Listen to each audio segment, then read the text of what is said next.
Lucinta Luna saat ini tengah menjadi sorotan warganet di Jagadmaya. Pasalnya, ia kembali melakukan operasi plastik di luar negeri dan memamerkannya ke publik. Selebgram satu ini mengaku melakukan operasi potong leher di Korea Selatan.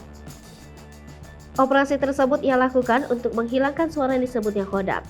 Operasi tersebut mengubah bagian tenggorokan atau menghilangkan jakun, tapi hampir seluruh bagian kepalanya diperban. Rupanya, Lucinta Luna atau sering dijuluki Ratu Salome itu nekat melakukan beberapa operasi plastik sekaligus dalam satu waktu. Lucinta Luna juga melakukan operasi plastik mengubah bentuk bibirnya. Ia juga memotong bagian rahang serta tulang ekornya.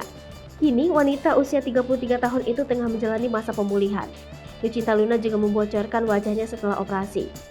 Ia menunjukkan bagian bibirnya mirip dengan Kim Jisoo alias Jisoo. Dalam postingannya itu, pelantun lagu Bobo Dimana ini memperlihatkan bentuk bibir barunya yang merah merona. Dilansir dari Tribun Seleb, Senin 18 Juli 2022, kondisi Lucinta Luna berangsur membaik. Lucinta Luna masih tampil dengan balutan perban hingga lehernya. Bahkan, wajah Lucinta Luna terlihat masih bengkak.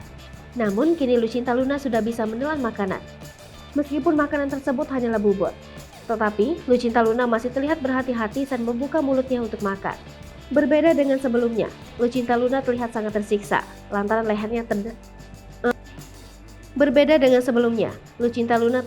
tersiksa lantaran lehernya terdapat selang setelah operasi sehingga ia kesulitan untuk makan dan bicara. Pada akun TikTok pribadinya, Lucinta Luna juga membagikan potret dirinya yang tengah berjoget. Ia terlihat kondisinya sudah baik walaupun wajahnya masih dibalut perban. Tak hanya itu, aksi joget kayang yang diunggah di laman Instagram berhasil mencuri perhatian. Meski masih dalam balutan perban, namun tak menjadi halangan untuk Lucinta Luna berjoget dengan heboh.